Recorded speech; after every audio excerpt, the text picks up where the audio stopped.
clunky. And what we do here at Stratosphere with Now You Can Brooklyn Geek Week is work out the clunks and the clunks so we can show others how to use it. And this is frustrating because here's why. This has the ability to teach really well and work really well because of some of the features. And I'm going to switch to sharing the screen and my infront view, which, because as cute as we are, looking at both of us all the time is not what we want optimally.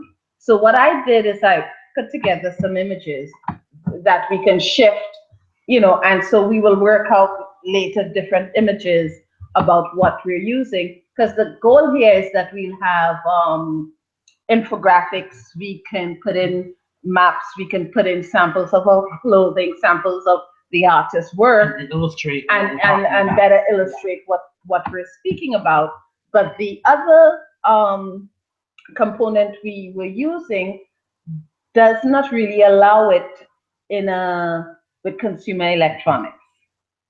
So Ethan can do it when he's doing a professional gig, but our goal with Nayuko is to bring technology to regular folks in their homes. Mm-hmm. And so we have to figure out how to do this in a manner. And the images you're seeing are screenshots of what we have done already in the past. And so let's start where we should have started. Welcome. Thank you for bearing with us. And Ethan, we really have to thank you for being patient and working with us. Because I really believe, I remember in 2006, saying my brother did one of the first video streaming components for Den Mambo, which is now Joomla. And I remember saying to him, video will bring the ability to take everybody's store global. And I don't think many people understood it. I remember saying it 2 years later to a designer who said to me, oh, they'll never sell fashion with video in my lifetime. Unfortunately, why not? Because are they dead yet? They actually did pass, and words are prophetic. And then recently in 2011, I spoke at TV Go Social. Simon Applebaum had invited me, and it was just at the start of whole lot of work in this space. And most people don't know that I've been in the center and working and speaking. And I remember standing up at the first TV Go Social, and there were executives of CBS and different large firms there, and they looked at me as though I was crazy, because my premise was that social TV, components like this, telepresence, will enable designers, mom and pop shops to sell globally. And that the consumer can see and understand the product before they order it. And fast forward to today, 2015, even some of the very designers still don't believe it and understand that I don't have to be there. Yes, it is that I can go and do my summer rounds and show them, but I can literally show my garments, because whatever I can do in front of a screen across the table from you, telepresence now allows me to do it across. Now, most people are jumping into Periscope, and yet they're still doing it from the point of view of putting the camera on themselves or on the screen, not on the room. And the technology still sees it like that. So recently, Twitter started allowing that we can upload video. Google Hangouts I like because it allows me to go back to a video and do commentary and show that video and do classwork. And Google Close Helpouts, which was a component that allowed you to charge, etc. And what we're looking now is work done by a 14-year-old. And so I put these images in because we're building up a lookbook of the stuff we've done in 2 months. And to think about it, we have no funding. We're in a space dealing with designers. This is Lawrence's work we shot at Mediaton, exploring the possibilities of what is possible. And just a thought, because we're really hacking this. We're being seen through the camera, but you're hearing us through my laptop. Um, so we had done, what are we going to talk about today? And because we're practicing what would be, we would be starting Brooklyn Geek Wednesdays. Ethan, should we be ready by next week? He will be ready. So Brooklyn Stratosphere Studios and bklyn.tv will be starting some afternoon sessions. And one of the components will be streaming those sessions live to the world. And that way, even if you can't make it, you can come and see and be part of it to a certain degree. Right. And so the next phase is training someone to handle the social media, so they'll be answering comments. Now I have Jacqueline, who I'm hoping, is watching, but she's in Philly. And there are a couple of others who I work with who use social media. So we may end up doing it that way. They're very comfortable with this and they can work with us. But the idea is that to hold these discussions, and we're going to touch some topics, and one of them today is ethics. And someone logistics, the Million Man March, and the holiday boycott. And we're going to start with ethics because both you and I had something happen recently. Small businesses need to understand the concept of not just working authentically. It's being honest and really looking at what you're really doing. And being upfront. Yes, and being honest with yourself first off, because if I want to sell, I'm in America, I'm an American company, but if I buy product from China, I'm not supporting the US. Yeah. I'm not supporting Made in USA. And saying that because I bought it, it's made it's mine, so I'm a US citizen, or I'm black, so it's black. It's not being ethical. No. And it's you're putting money back into a system that's already here and existing. You're not helping anyone. And we need to I work, Lawrence is Italian, he works with us in this project, and we work locally. But and he has Italian and different keywords than I do. He's very into echo. I like it, but I'm into the Black Pan-Africanness and the Brooklyn and the Caribbean and local. We intersect on local and cottage, but we both respect what each other do, and we bring tradition and craftsmanship. Even though we're different, we are identical. It's about being honest with yourself. Right. And even being honest and being able to grow. Because when you're honest, you're more open. We don't critique to put you down, we critique to help you grow. And that honesty needs to come through so that you can grow, because a lot of us are afraid of honest opinion. So here's what happened. And it's been happening. A lot of people are saying, I'm the designer. And what they're doing is going to the fashion weeks, grabbing other people's images, copying them, making them in different prints, and reselling them at below value. And then they're saying, I don't understand how that person can sell it at such a price. So let me give you an idea. I'm working on a crochet shoe concept. I have put in over 150 hours of work. That's going to be an expensive shoe. But I know, it's the prototype. It's a prototype, and it's development. I don't copy. And so it's gone through different stages and it's been growing. Now, if I show that, someone will see the final product, go and do it in 3 hours and say, but why, this is what I did. I designed it.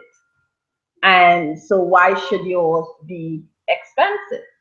And I'm saying, because it's the first, if I do one of a kind, I have 150 hours as a craftsman to cover and to compensate.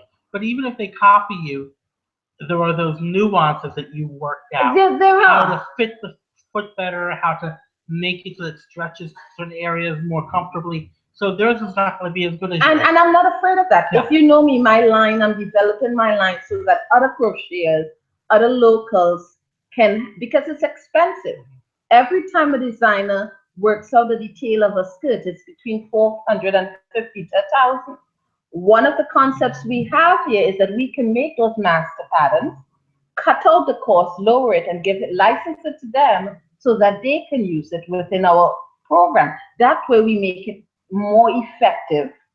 And rather than one designer having to wait 3 years to recoup, we can all pool together and in a month recoup and help each other. So I'm not afraid of sharing. But on the same point in time, if you took a crochet hat, as someone came in and said to me, I'm a designer because I made this hat, it's my yarn, and I say to her, no, it's not. A, you bought the yarn, you did not dye the yarn. Once the yarn manufacturer stops making it, goodbye your design. Right. You made a basic hat, which is a method. You didn't do anything new in terms of execution. So it is not a design, it's a craft. Craft is executing something standard and somebody else has worked on, and you're executing it at such a high level of efficiency. And we have all these people on social media saying, I'm a designer, and getting offended when you said, no, you're not a designer. We have a whole bunch of people doing a print, putting it on a t-shirt and saying, I designed the line, but they're using American Apparel. Now, here's the thing, when American Apparel discontinues that fit, you're discontinuing your line. You're discontinuing your line. So you're no longer in control.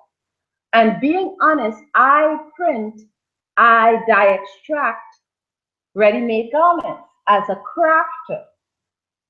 And I'm proud of the work I do as a crafter. Okay? So I'm a hobbyist, I'm a crafter. I also sew for other designers. In that case, I'm a technical designer or technical dressmaker, whether I'm doing the actual designing aspect or the technical, or whether I'm doing the sewing. Even a garment technician working out the problems right. the fabric gives you because they have no idea. But I'm honest within that concept as to what I'm doing. Here's why. When we all are designers, we devalue what it is. And I have put in, I started sewing at 12. When I entered FIT, I can cut and slash and spread with the best of them. I, on the other hand, when I started my school in Milan for tailoring, I was told to go iron your fabric. I have never touched an iron in my life. Everything was ironed for me. Everything was washed for me. I'm famous in Marangoni as the one who set the school on fire. And for the first year, I was not allowed near the irons without an upperclassman or a teacher next to me. And it's okay to tell those things because that's your experience. I saw my drawing teacher and didn't recognize her years later. We were hanging out with some friends in the tech world. And my girlfriend said, oh, that's Professor XYZ. And I said, oh, who's she? She said, Bunny, you spent an entire year, 2 semesters.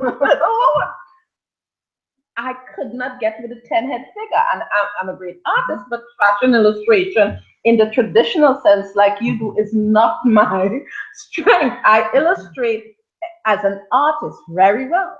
So, you see, and that's why people have no ethics. It's that shame, that embarrassment. With the gray areas. Because some designers, yes, cannot draw, but they hire illustrators, they hire technical designers. Some designers only draw, but don't understand garment construction. And that is right throughout now. On Wednesdays, we're speaking about business. And I've been told, even in the business world, even in the tech world, people throw titles because they sound good. I'm trained in coding. That doesn't make me a master coder. Okay. Really, I'm not, believe me. But I did COBOL programming, but I don't call myself a coder because I hate it. I don't do it well. I understand it enough to leverage it and see it, and I pass the exams, etc. But it's not my strength, and I have no problem saying that. So that area of ethics. Because here's what, you're going to someone and asking them to pay you based on this. You fail miserably, and then the next person who is genuinely capable is And affected. skilled, yes. It's not just in fashion. It's not just you and your consumer. It's also you and your supply chain. You Working the other way around. right. I'm having a product made, and I've been working with a factory for 10 years. So let's wrap. So one of the things we're going to do is we're going to break for like 2 seconds in between each, because we're going to clip these smaller. And okay, so now we don't have to cut because it's live streaming, but it's easier to break if I have a space. Now here's the other thing. One of the other ethics is people coming to their suppliers And doing a 360, or not being honest with your supply chain, which to me is even more detrimental to your success. Because a customer, yes, you have the one time to make a good impression, and if I fail with you, but then your friend shows up in my dress looking fabulous and hot, then you'll come back to me. Yeah. But if I work at the factory, and again, there's time involved on their end too. I pay for sampling, and it sounds expensive, but when you really sit down, if you were to hire people to do it for you, it'll cost you more. The factory is investing time in you so that when you're done and you produce, they're making the money back as in the well. long run. Yes. And if I develop with a factory for the samples, then for production do not like their prices or do not like the minimums, go to another factory, And take those original. those samples to somebody else to make the That's production. phonetical. Mhm. And those very same people don't drop their prices. No. They want to drop their cost. So we say karma is a bitch, but karma exists in business. But the best part is these factories know each other and talk. Because if my first factory is overbooked, they cannot take my work, they'll still take it, but they'll contract with the other factory that I went to undermine their prices. They go there because they all help each other. Yeah.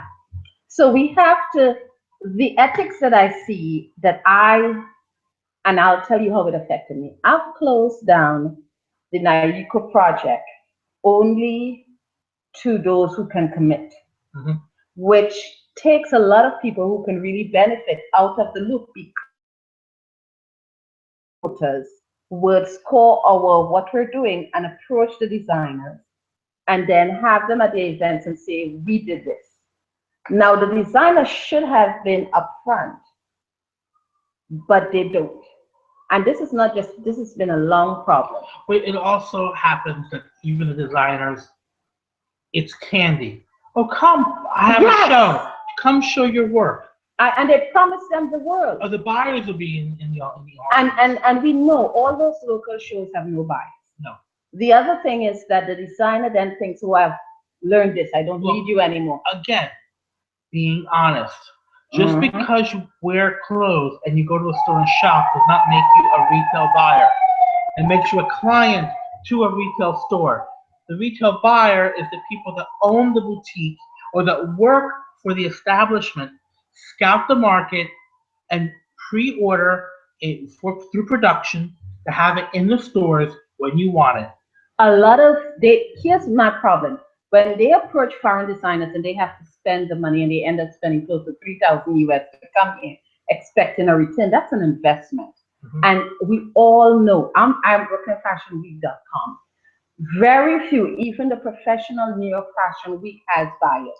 Very few of the shows. Honestly, those shows, they're aftermarket week. What we see is what's purchased. And every look on that runway is not by chance. Look 4 is what Bloomingdale's bought. Look 15 is what Macy's bought. Look 22 is what the mom and pop store bought. It is a marketing formula to help their vendors. And their overall bottom line. Yes. Okay, so ethics. Now, we speak in fashion here because we're here when we have more individuals, we speak. If you're a baker, give credit to the person if you own a bakery and you're subletting it, say, it's okay to say our restaurant, our cookies are done by XYZ. A lot of us are not doing that. My worry with this whole idea that I make it myself because I'm paying for it, my cookie supplier, or even the person that I don't know, in the tech world wires your IT department. If they're freelance or they have their own business and they don't get enough business, they'll be gone. Exactly. And then you find yourself with a hole in your supply chain. Someone said to me, but they say thank you. They tell us that we do it, and we're very open here about culture. So within the Black culture, we have a problem. I remember once a friend of ours did a beautiful set of dishes, and this woman came and bought it. And we both said, tell your friends. And she looked at us and said, I'm not going to tell anybody. I don't want them to have the same thing as me. And my mother made clothing. And oftentimes within the custom and the private sector, they wouldn't tell each other who did what. It's not a Black culture. The Italians are the same. It's a village mentality. It's I have to look better than you. Yes, it's a village. That's why I say we're local.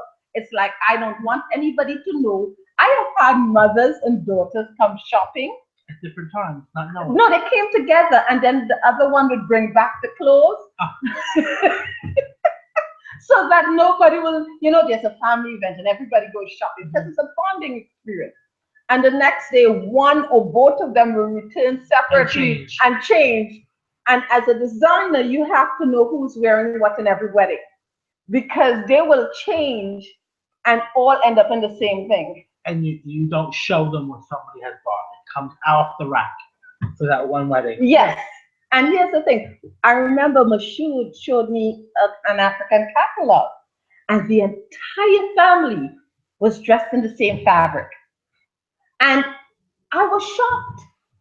And I said, we would never do that. And he said, but in Africa, that it's a sign of wealth that your family can buy the entire bowl. And that much fabric, yeah. Yes.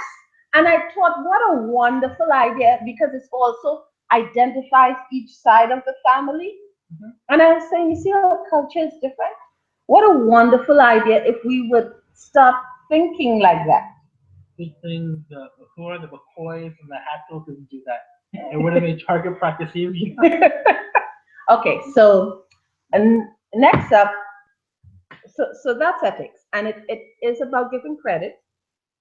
It's about being honest. And it's about respecting each other and supporting each other. Because if your computer guy does not stay in business, you won't have him when you need him.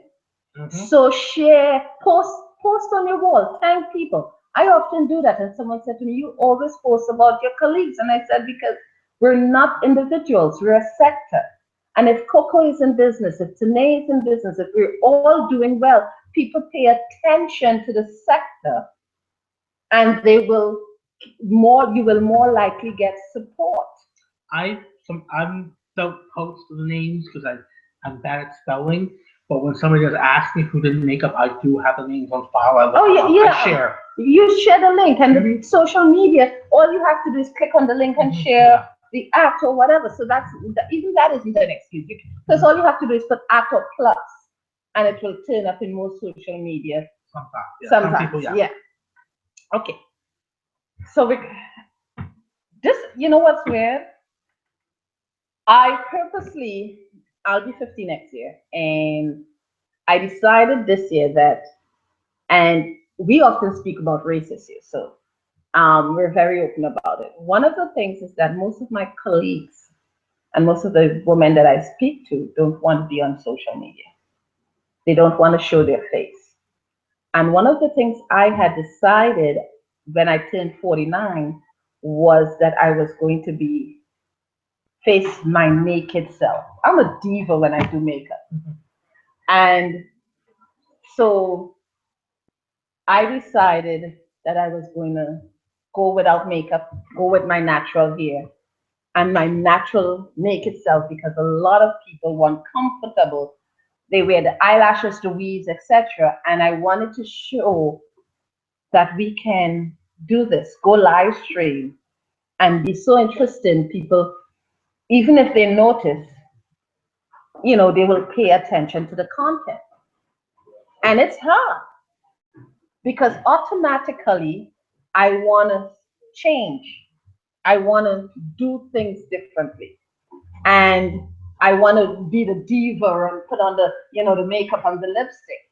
But I think it's important that the real experts, the woman who knows how to crochet, the woman who knows how to really do the icing, the woman who knows how to sew, because I hate those YouTube videos. Oh, they don't sew. They slap stuff together. But they're cute young kids who can get a following because they look good. It's sewing porno. I'm So sorry. porno. So porno. That's what I call it. It is. It is. And don't you dare criticize them because their followers get, offended. But we have a generation who don't know the correct way to do things. They don't even know the terminology. They don't, And so doing this, and I'll be honest with you, it takes a long time to get ready as a woman. And I wanted to be able, we're not doing production, which is difficult. We're doing video as an extension of the space. With content. Of the content. We're not entertainment. Right. We literally discuss these things because they're part of your growth as a business person. How do I handle X, Y, or Z? How do I handle relationships? My husband doesn't want me to do this. We discuss the things that make sense and matter in a business. And wanting to extend that, we're doing the onboarding phase because by the time you start building your product, etc., it's really tough when a woman can't come because her husband doesn't want her to come out. Yeah, or the kids expect her to stay home to cook. To cook. All the time. Oh, we bring the kids here. And now the kids, and you know what? The kids who are here, they start learning. We put them to work. Yeah. So it's a practical guide on how you do business. And I don't, there is still a part of me that wants to be that cute girl on the camera. Well, once a month, I'll let you put makeup on, a tutu. No, but I'm saying, heels. and I'm saying it so that women who are saying, how could she do that? Or why is she doing that? Or I can't, will understand. It's not about. So yes, go get yourself done if you're uncomfortable with how you look. But when you talk, it doesn't matter how you look. If you have your facts right and you know your stuff, don't hesitate to start. There is no time that the entry position has been so low that anyone can start, build, and grow their business just by being willing to turn on their phone. So we're gonna take a couple seconds. Food is here. So it's a big break.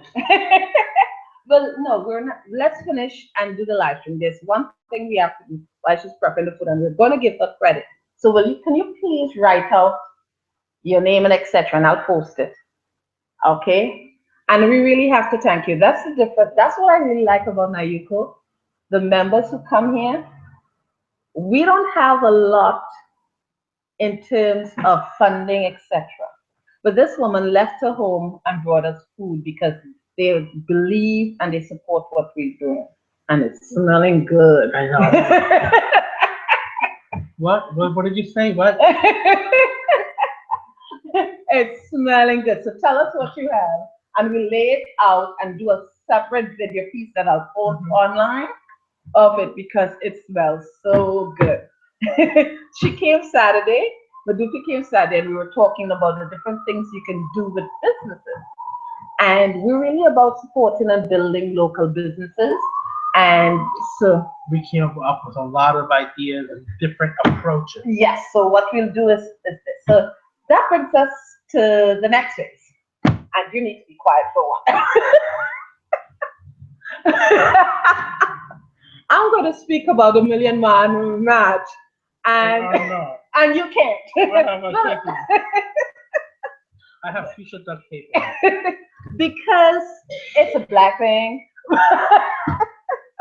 But it's not just that. It's about us being realistic. And I made a comment. By the way, I am on Facebook, BADASSC BS. So you can look for me, Bonnie Sandy, but Badass BS, which is my personal page. And one of the things I said was that people may be angry at me, but I don't understand the purpose of the Million Man March. I don't, okay, so let me rephrase it. I understand the purpose. I don't agree with its practicality. You have no say in this. And some people said, well, you're being divisive. You're not being real. And I'm like, no, it was done 20 years ago. And it's not just the Million Man March. The West Indian Labor Day Parade, BAM Dance Africa, International African Arts Festival. They're fun gatherings. It's like church. And one of the things is that we go, we meet, we feel good, but afterwards, nothing happens. And I'm one of those few people who gets out of my house once a week and will go to the McDonald's, and I will see the level of poverty, homelessness, and the need for jobs. And I can tell you, I'm not afraid of saying that. We need to be realistic and assess. In here, when we're finished, Ethan will say to me, this didn't work. You and I will say, you know what, that didn't work. The people we work with will say, well, I'm quite not getting it. And assessment makes what we're doing get better faster. Bunny, you need to do THE is DEH, and I'm saying TEH, and I'm saying then you correct it. Because, I am not above being critiqued. And I understand the value of criticism.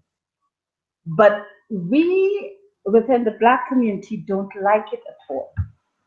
And so there's a lot of solutions that I think are not being realistic, and one of those things is that,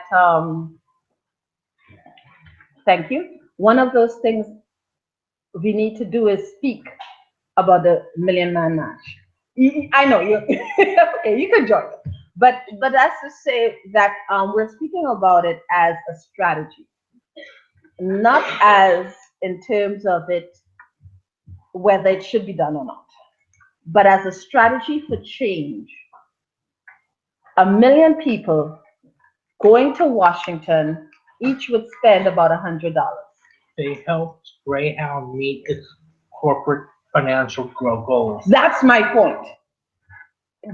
You had to either go there, you either spend the night, you ate, and had it been that we found every black cab company, every black bus company, and we used them and gave them the money, I wouldn't have a problem. Caterers, what do they eat? The hot dog stands? We've got to be, but it's a lot of trouble to organize the logistics in such a manner. But I'm thinking, and I know my numbers are wrong, for 3 days, they spent at least $100 per person. Where do they sleep? Here's what it is. I'm being low end because I want to show what it is. We saw the crowd. They estimated probably was 1 million or more. 1 million people at $100 each, that's $100 million that left the community. And I don't care how you justify it. The travesty was not that BET or Fox did not cover it, but that you did not reach out to every black blogger, black media, and organize. And so I'm not saying that is wrong. I'm saying the logistics of how you executed it needs to be revised so that it does benefit the community. And then after this, we're saying we're going to boycott for the holidays. And I'll tell you this, I work with artisans. If we were to boycott the companies, Walmart, Target, American Macy's. Apparel, we do not have a if there are black t-shirt producing companies, Contact us.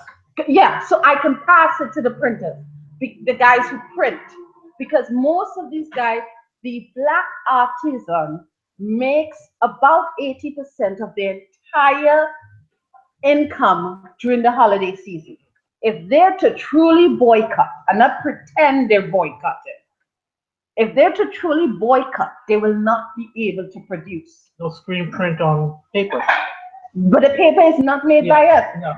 There is one black toilet paper company. There is one. Okay? And a lot, they said, well, we have black owned businesses. I always get in trouble on Facebook. So she said to me, but I bought the product from a company that sells African dresses. I didn't realize it was made in Asia. And she said, and I guess since I bought it, it's now a black business because I'm black. No, you're selling an Asian made product. The money goes to Asia. The money goes to Asia, and not fully, because she may have bought it, but most people don't buy. They do what is called drop shipping, which is if it is 4% to 10%.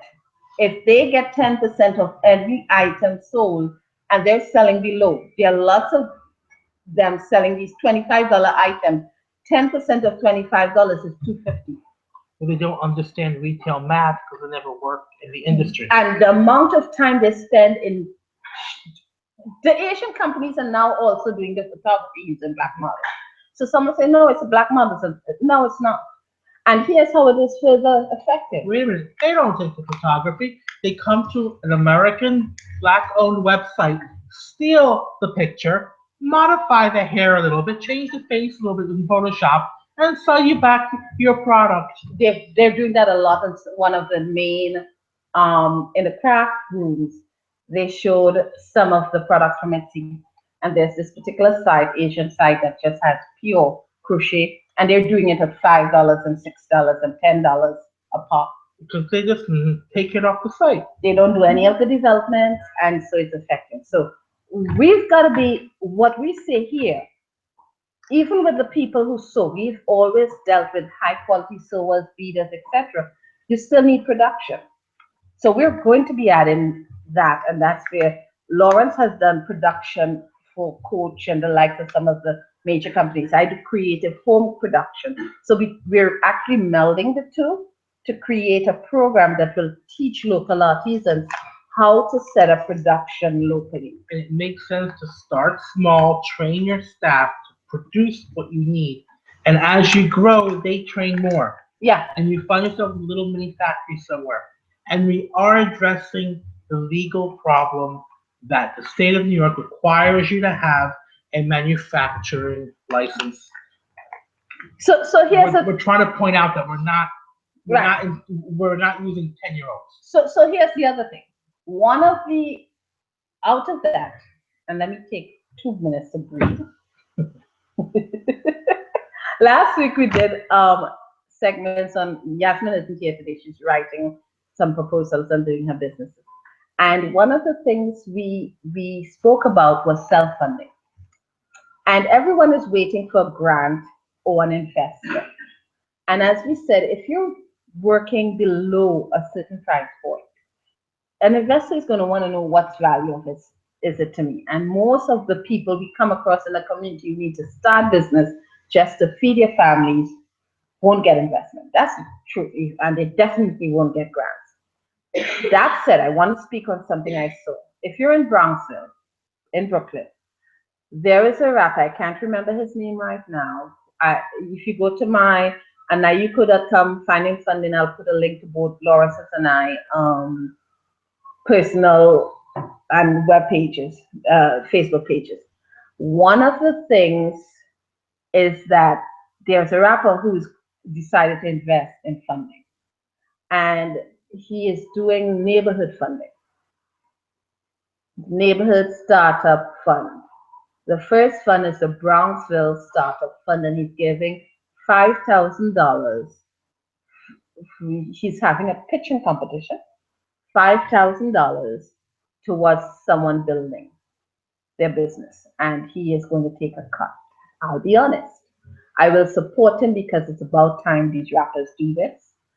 But at $5,000, taking a cut from someone is ridiculous. Well, it's also if you have nothing, it's 5,000 more, and hopefully he's not looking to make 25,000 out of it. It is, but but I'm being honest. Mm-hmm.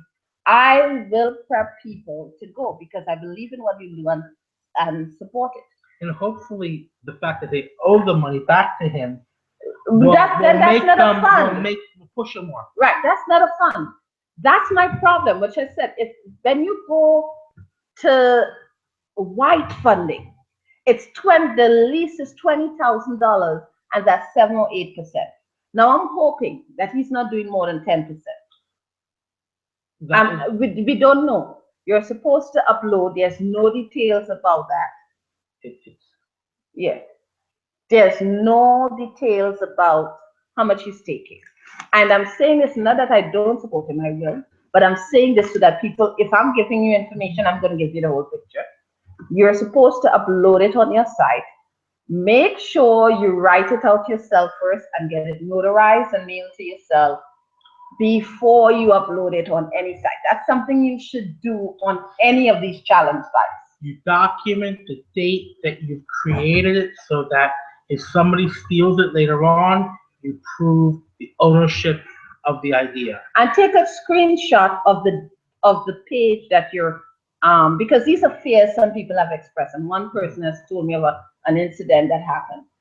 Take a screenshot of you submitting, and they usually send you a thank you or confirmation. Yeah, you keep that confirmation. Do not delete it. Screenshot it, you print it, and you put all of them in a nice file on your digital. But also paper, just in case you just paper, printed paper, but also things. So yes, you do that. Do not be afraid, but you don't, and here's the thing, they did not do any prep work. I've been doing this type of work for 3 years in details, altogether 10 years. And I have not met anyone yet who knew what they were doing. And that's people who have undergone SCORE, Project Enterprise, WeBo. I've dealt with people who taught business administration at colleges, who had master's degrees. Building a business is a completely different thing. And so I would recommend, if they hear this or they see this, that they do first prep. The one interesting thing is usually the people that are doing it correctly are living off it and are continuously doing it. Yes. They're busy running a business. They're busy running a business. So do the prep, and what we can offer is this Saturday we have our Go See. Come in Saturdays, speak between 1 and 4. Be here at 1 o'clock. You have to be responsible for yourself. And if you want to enter, the link is www.start.fund. You could go ahead and do it. But a couple of people said we want to enter. We will be adding a portion of that to it where we help you prep to pitch. Prepping a business and prepping a business to pitch is two different things. Pitching is part showmanship, as you know, as well as being solid and understanding. And knowing what your listening audience wants to hear. Right. So we will go through that on Saturday. Before, I know the food is smelling so good, but before we roll out, one of the things the second thing is that how do we go about using this holiday season to leverage the spending budgets we may have had? And we're going to write, if you go to nayuco.com, nyuco.com/finding funding, we have links to different articles. We have the videos from last week, but we're also going to do a how-to guide. And one of the things we want to do is that we've started working on self-funding, where people who want to run businesses can invest in designers and partner with designers. The truth fact is, a designer should not run their own business because they're not business people, they're creative people, they're fashion people, and vice versa. Business people cannot be They need to designers. partner. They need to have partner. They need to hire. And that's something that a lot of people have problems with because they think they're stars and it's my hands. And And honestly, the business partner, it's his or her job to tell the designer why this will not sell and that will. okay. So let's break it down to a family. People who are working and can cut out their midday lattes. That's $5 a day. Hmm. By five, that's $25 a day. 10 members of the family decide to do that. That's $250 a week. That can be invested In you, in the company. in a company that the family does work with. Mhm. Now, see, that's what I was expecting to come out of the Million Man Match. That sort of, and then the logistics, which we're speaking to Yasmin about. How do you set that up so that it's automated? We should have gone, had a table, and talked about this. I would have been behind the table, and you could have said I was being video screened. But the thing about it is that for me, that's not something I would do this summer. I would have done that at the beginning of the summer and during the summer. Builds up to it. Build up to it, but once we cross after Labor Day, the artisan, my focus is got getting the artisan's product ready Making for the that money. on November 1st. Make the money. Right. And getting the we're now go about getting the money together to do so. Mhm. So we have the production, we have made all those links, and we now need. We're also looking for artists. So we have because we have the t-shirts, we have lines that we can put to that. We worked a lot of that. But by this point, for someone to be saying, let's start doing X, Y, and Z, that money should be available. An artist should know I have a 250 a week and I can do something that will turn that 250 into 2,500, which is the goal Mm-hmm. to turn $100 Into 1,000. into 1,000 at least 10 Mhm. times.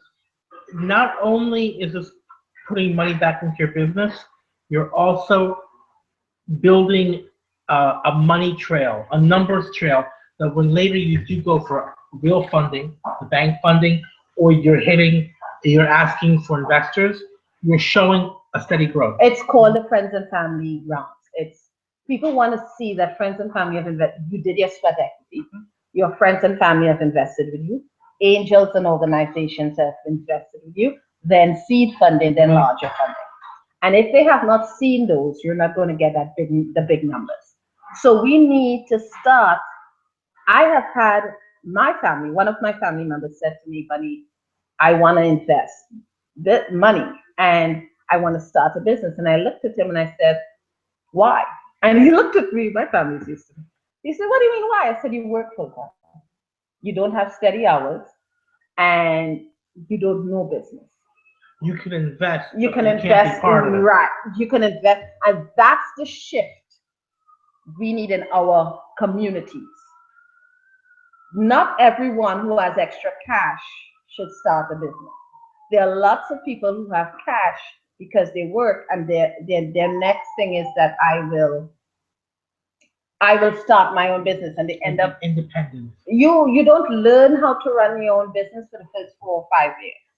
So normally, if you see someone building a business, they've been doing business since they're 12 or 13, and so they've learned. Or they've been running other people's businesses for them. And they've made mistakes. So don't invest your money in your own business. Join with someone and learn. And make mistakes on their money. And right. And then the other thing is that what we need right now, not just us, because we're just in Brooklyn, we are planning to do this globally. We need people who work to find 10 friends they trust and they have a camaraderie in, who can pool a $10 or $20 together every week as an investment in the community, either as a gift or as we're going to give this and we expect this. Because here's the thing, if you eat food and you invest in a business, you don't have to get it back in terms of cash, but Product product exchange. exchange. A, you're that $20 that you're doing a week is food. You get 5 meals, but you help another business. And that mentality can make a huge shift. You see, when people say you're speaking active, no, I'm speaking logistics. And those are the logistics we talk and we deal about. And it takes a while. Because A, we made sure that the customer, our consumers, our designers do quality work. Okay, so and we're in Brooklyn. So one of the things is that we then have to do is set us up. So we have some ways. If you don't make that, throw a rent party every week. My mentor died a year and a half ago, and I'm so happy I collected some of these things from her. Pre-segregation, we had no funding. We had no money unless you were hired. So they used to do things. They would throw their parties, they would throw their entertainment, they would do a 50-50, which is everybody would give $1. The house would get 50%, and the winner of the raffle would get 50%. There were ways that our community sustained itself. So we can change that into ways we build. And those are the things that I'm looking now to focus in terms of funding and financing, because a lot of our designers need to be able to secure the fabric, secure upfront costs so that they can make it cheaper. Okay?